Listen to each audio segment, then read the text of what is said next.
I stood in the mahogany-lined conference room, watching my father hand over 20 years of my work to my younger brother with a single sheet of paper. My hands were steady. As I accepted the cashier's check, he slid across the table to me, a token of appreciation that amounted to less than what I earned for the company in a single day. My name is Jessica, and I've spent my entire adult life building the Perry Investment Group from a respectable family business into a billion-dollar empire. Every strategic acquisition, every market prediction, every late night poring over spreadsheets, all of it bore my fingerprints. But I made one fatal mistake. I was born female. Dylan will be taking full control of all operations effective immediately, my father announced to the board, his hand on my brother's shoulder. It's time for fresh blood, new vision. Dylan, who couldn't explain a PE ratio if his life depended on it, beamed at the assemblage of yes men. I won't let you down, Dad. I caught my stepmother, Veronica's smirk from across the table.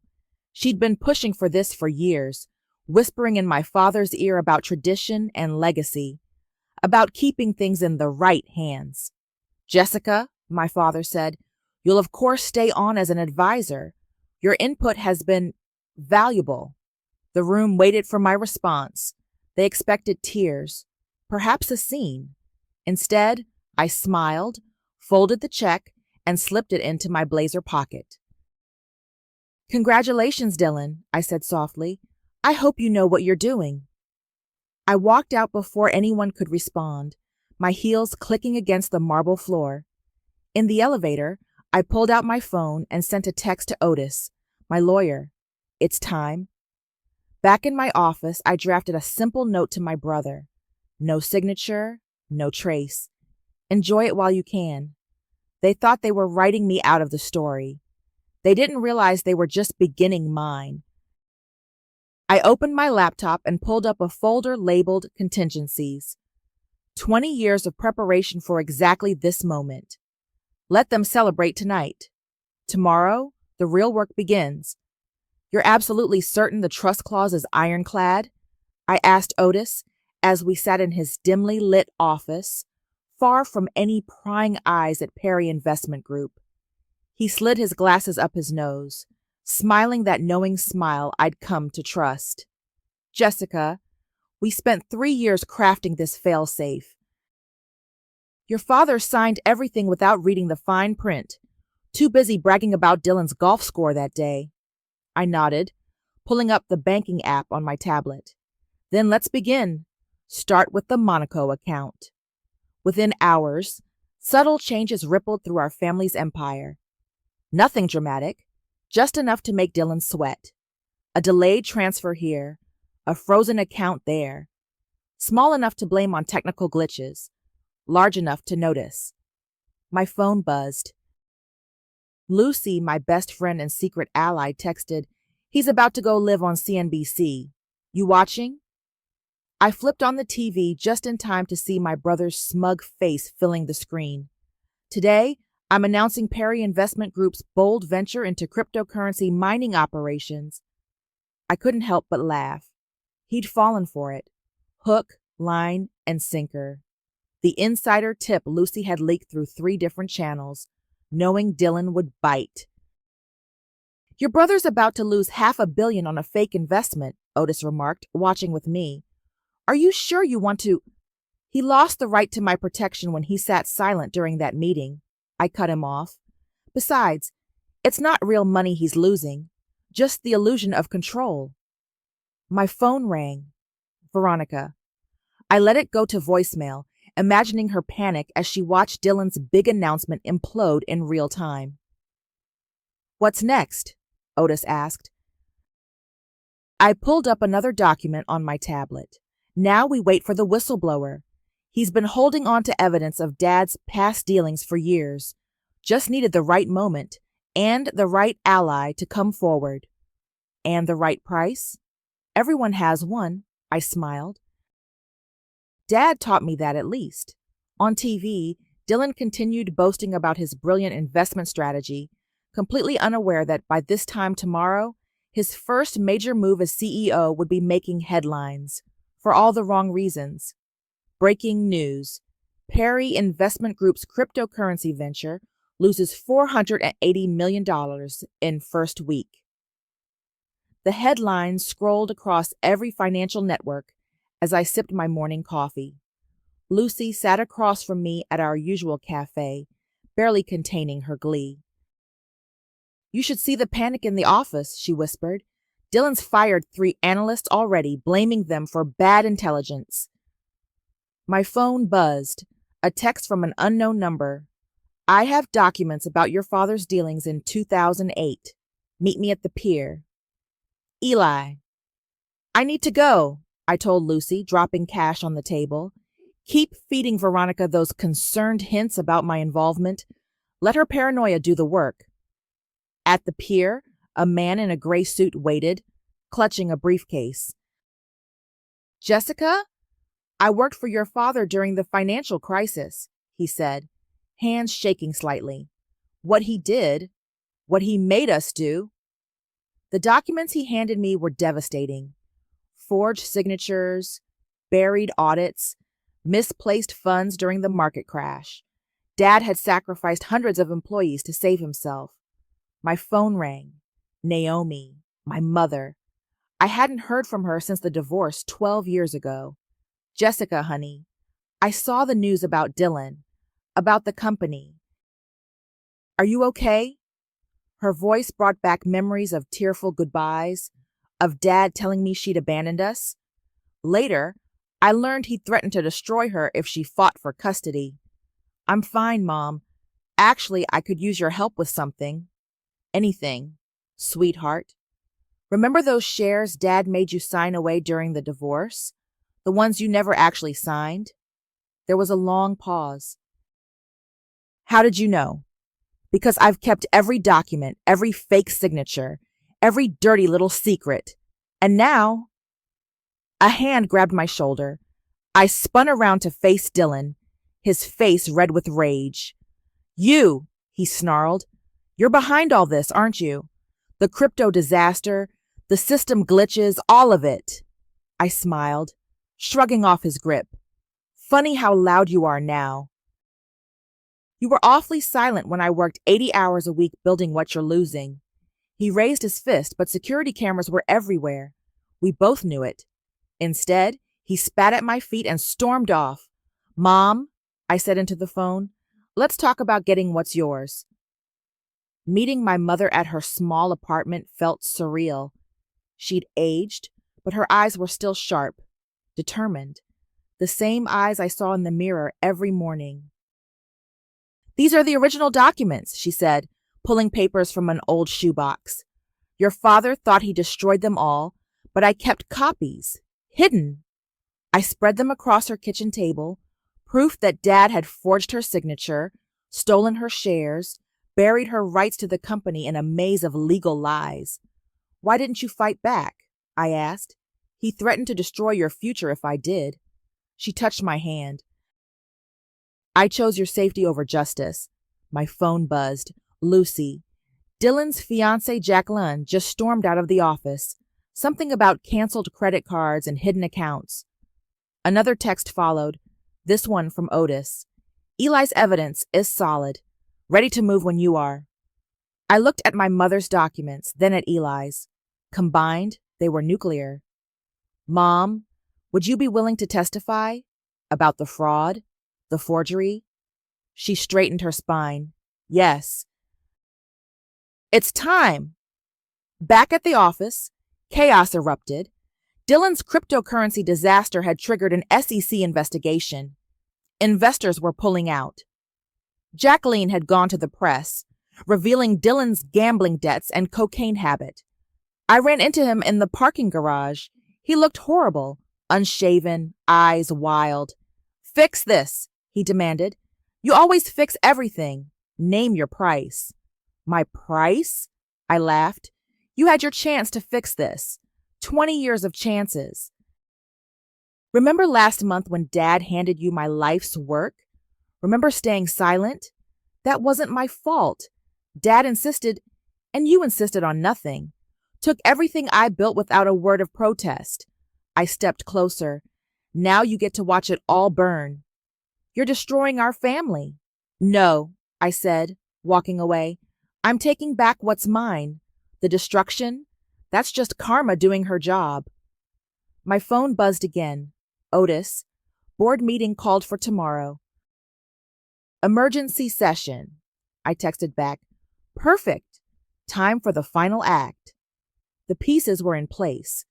Tomorrow, they'd learn exactly who they'd underestimated. The boardroom fell silent as I walked in, uninvited, Otis and my mother flanking me. Dad's face turned purple with rage. This is a private meeting, he snarled. Security. Actually, Otis interrupted, dropping a thick folder on the table. Ms. Jessica has every right to be here. As the legal controller of all Perry Investment Group assets, Dylan laughed nervously. What are you talking about? Dad gave me control. I pulled out my laptop, connected it to the projector. Let's review, shall we? 20 years ago, I added a clause to our family trust. Dad signed it, too busy bragging about Dylan's golf tournament to read the fine print. The documents flashed on screen. Dad's signature, clear as day. You see, I continued, I knew this day would come. So I built a fail-safe. Every major decision requires my approval. Every account, every investment, every move, all needs my signature. Veronica stood up, pointing at my mother. What is she doing here?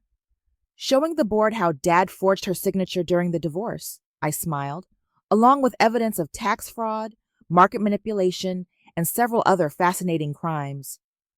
Dad lunged across the table at me. You ungrateful little... Security grabbed him as cameras flashed outside the glass walls. Reporters had arrived, right on schedule. One more thing, I announced to the stunned board. Any public scandal triggered by either my father or brother automatically transfers their voting rights to me, permanently. I gestured to the media circus forming outside, like, say, assaulting me during a board meeting. Dylan crumpled in his chair as Jacqueline burst in, waving her phone. The texts are everywhere. Everything you said about Jessica, the death threats, the forged documents, it's all over Twitter. I gathered my things calmly. Board members, you'll find comprehensive documentation of my father and brother's misdeeds in your emails, along with proof of who actually built this company's success over the last 2 decades. As security escorted my father out, still shouting threats, I turned to the board. I suggest we vote on new leadership. Unless anyone else has some golf stories they'd like to share. The room erupted in chaos, but I just smiled. Sometimes karma needs a little help. Another mansion sold, Lucy reported, dropping the paperwork on my desk. That's 3 of the family properties liquidated this week. I nodded, watching the news coverage on mute. Veronica was moving out of the main estate, designer luggage in tow, refusing to comment to reporters. Dad's reputation was in shambles, his country club memberships revoked, his social circle evaporated. Your mother's foundation is ready to launch, Otis said, entering my office. The press loves the angle. Abused ex-wife using reclaimed millions to help domestic violence survivors. My phone buzzed with a text from Jacqueline. Dylan's in rehab. Doctors say it's bad. Thought you should know. Having second thoughts? Otis asked, noting my expression. No. I gestured at the TV, where business networks dissected our family's collapse. I expected this to feel different. Revenge usually does. He sat down heavily. Jessica, I've watched you build this plan for 20 years, but I need to ask, are you becoming the version of them you hated? Before I could answer, my assistant rushed in. Your father's been admitted to the hospital. Attempted overdose. The room spun slightly. I grabbed my keys. At the hospital, I found Veronica in the waiting room, mascara streaked down her face. Happy now? She spat. You've destroyed everything. No, you all did that yourselves. I just stopped covering for you. A doctor approached. He's stable, but he's asking for you, Jessica. Dad looked small in the hospital bed, tubes snaking from his arms. Come to gloat? He whispered. No. I came to return something. I pulled out that cashier's check from the inheritance meeting, the one meant to buy my silence. Slowly, deliberately, I tore it in half. You taught me to win at any cost. Shame you never respected how well I listened. His monitors beeped faster. You're no better than me now. Maybe not. I turned to leave, but at least I earned my victory. You just stole yours. Outside, Otis waited. The board's voting tomorrow. You'll be named CEO. I nodded, feeling empty. The revenge I dreamed of for so long tasted like ashes in my mouth, but there was no going back now. Only forward, into whatever I'd become. The cameras flashed as I took my place at the podium, the board members seated behind me like a wall of expensive suits and carefully neutral expressions. Perry Investment Group is entering a new era, I announced, my voice steady. Our focus will shift to sustainable investments, ethical trading practices, and corporate responsibility. Reporters shouted questions about Dylan, about Dad, about the scandal. I held up my hand. My brother and father's actions speak for themselves. As for me, I'm here to build, not destroy. Later, in my new office, Dad's old office, Lucy brought me a glass of champagne. You did it. You actually did it. Not quite finished, I said, pulling up the banking software. With a few keystrokes, I froze Dylan's remaining accounts, his credit cards, his safety nets, everything. Now I'm done. My phone rang. The rehab facility. Miss Jessica, your brother is demanding to speak with you. I put him on speaker. How dare you, Dylan screamed. You've left me nothing. Wrong. I left you exactly what you earned, which is nothing. I'm your brother. You were my brother 20 years ago, too.